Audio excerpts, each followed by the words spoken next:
Cette semaine, à l'émission, acquittement annulé pour l'adjudant André Gagnon, accusé d'avoir agressé sexuellement Stéphanie Raymond. Oups, une application de sport dévoile les trajets de militaires dans des bases, y compris certaines secrètes. Et 2 hélicoptères se percutent dans le sud de la France, tuant les 5 militaires à bord. Bienvenue dans la revue.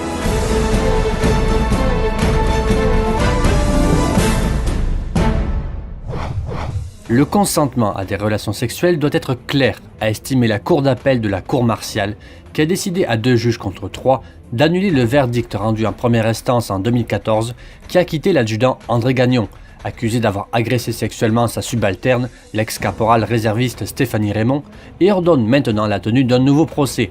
Pourquoi ? Essentiellement parce que qui ne dit mot ne consent pas nécessairement. On doit s'assurer que le consentement exprimé verbalement ou non verbalement est clair. Il faut pour cela prendre des mesures raisonnables pour s'en assurer, sinon c'est carrément de l'ignorance volontaire. La ligne est mince entre croyance sincère mais erronée et ignorance volontaire. Alors comme rien n'est jamais simple, on pourrait bien faire un détour par la Cour suprême avant la tenue d'un nouveau procès pour mieux définir l'exigence relative à la prise de mesures raisonnables. Il y a 1 an, 6 personnes ont perdu la vie et 19 autres ont été gravement blessées lors d'un attentat insensé perpétré au Centre culturel islamique de Québec à Sainte-Foy. L'auteur présumé de la tuerie, Alexandre Bissonnette, fait face à 6 chefs d'accusation de meurtre au premier degré et de tentative de meurtre sur une quarantaine de personnes.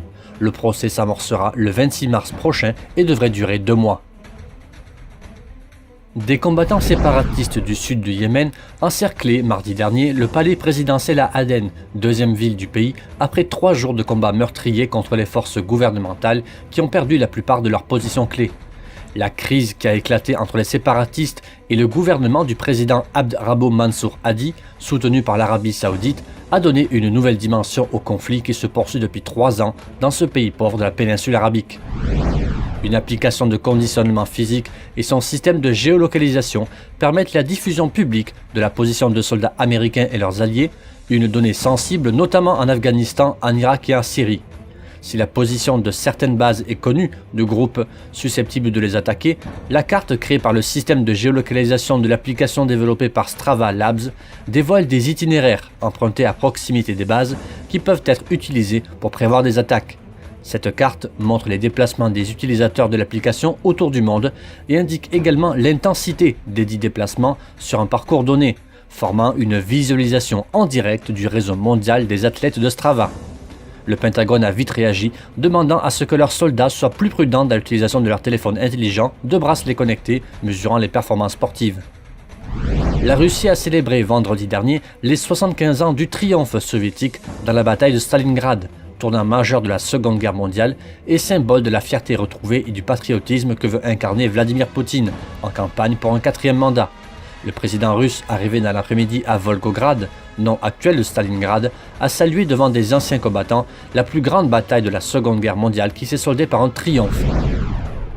Les images vidéo d'un corps de femme ensanglanté et atrocement mutilé, présenté comme étant celui d'une combattante kurde de Syrie ayant subi les sévices de rebelles alliés aux forces turques, a provoqué vendredi dernier la colère dans la communauté kurde. Des rebelles syriens qui participent aux côtés de la Turquie à l'opération dans la région d'Afrin ont été accusés par des responsables kurdes, mais aussi par l'OSDH, d'avoir filmé les mutilations infligées au corps sans vie d'une combattante. Au lendemain du double crash d'hélicoptère qui a entraîné la mort des 5 militaires à leur bord, l'heure est au deuil pour les proches des militaires, mais aussi à l'enquête. Les gendarmes français ont la lourde responsabilité de reconstituer les faits pour expliquer pourquoi ces 2 hélicoptères Gazelle de l'armée de terre, avec des pilotes particulièrement expérimentés à leur bord, ont pu se télescoper vendredi dernier. Les appareils de l'école de l'aviation légère de l'armée de terre et Alat du Canet Amor ne volaient pas en formation. Elles participaient à 2 missions distinctes d'instruction, indiquait le lieutenant-colonel David Perrault, commandant à l'Alat. L'hélicoptère Gazelle, dont les premiers exemplaires sont entrés en service dans l'armée au début des années 70, est un hélicoptère léger de reconnaissance et d'attaque de fabrication française. L'accident est un des plus graves survenus ces dernières années en France. Voilà, merci d'avoir regardé cette revue de l'actualité de la semaine du lundi 29 janvier au dimanche 4 février. Rendez-vous la semaine prochaine.